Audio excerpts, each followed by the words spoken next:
अस्सलाम वालेकुम नाज़रीन, मैं शुएब अली उमरानी ऐं तव्हां ॾिसी रहिया आहियो BR टाइम न्यूज़। सभ खां पहिरियों शामिल कंदासीं हीअ रिपोर्ट।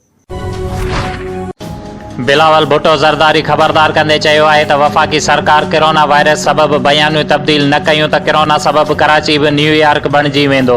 वफ़ाक़ सिहत जे शोबे लाइ असांखे हिकु रुपयो बि न ॾिनो आहे। वज़ीर आज़म ऐं हुन जा नुमाइंदा हर कलाक बैदि सिंध ख़िलाफ़ बयान ॾियनि था। कराची में प्रेस कॉन्फ्रेंस में बिलावल चयो त वफ़ाक़ी सरकार रायविंड जे इज्तिमा दौरान के बि हिफ़ाज़ती क़दम न खयां ऐं नुक़सानु थियो। तफ्तान में करंटीना क़ाइमु करे समूरो भार बलोचिस्तान ते विधो वियो। सिंध में कोरोना केसिस रिकॉर्ड में वाधि। हिक ई ॾींहुं अंदरि 622 केस साम्हूं अची विया ऐं वधीक 6 ॼणा फ़ौतियुनि जो अंगु 118 थी वियो। वॾे वज़ीर मुराद अली शाह चयो आहे त 622 नवां केस ज़ाहिर थियण बैदि सूबे में मुतासिरनि जो अंगु 6675 थी वियो आहे। कराचीअ में सभ खां वधीक 446 नवां केस रिपोर्ट थिया आहिनि। पंहिंजे बयान में वॾे वज़ीर चयो आहे त बैरून मां पहुतल 483 ॼणनि मां 190 ॼणनि खे कोरोना जी तस्दीक थी आहे। सुध समाज जे वफ़ाक़ी वज़ीर शिबली फराज़ चयो आहे त मुल्क मुकमल लॉकडाउन जी सट सही नथो सघे।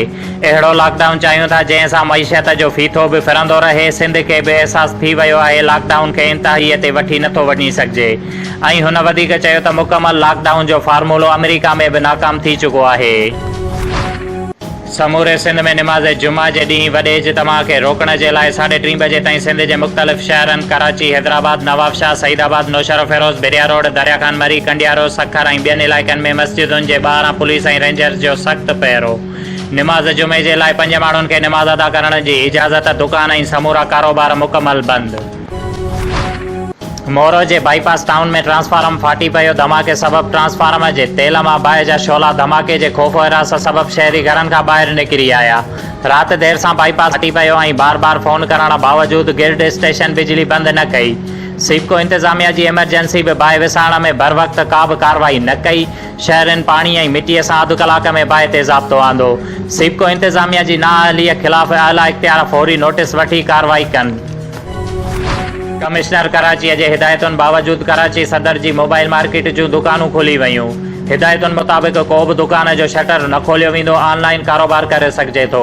उन खां अॻु सिंध हुकूमत जे ऐलान ते ऑनलाइन कारोबार न खुली सघियो, जंहिं ते ताजिरनि शिकायत कई त हुकूमती शर्तुनि खे पूरो करण खां पोइ असांखे ऑनलाइन कारोबार करण लाइ दुकान खोलण न ॾिना विया ऐं जॾहिं असां दुकान खोलण लाइ सुबुह 9 बजे आयासीं त अहलकार वधीक शर्तूं खणी अची पहुता। शुएब अली उमराणीअ खे ॾींदा इजाज़त। वधीक ख़बरुनि ऐं अपडेट्स लाइ ॾिसंदा रहो BR टाइम न्यूज़।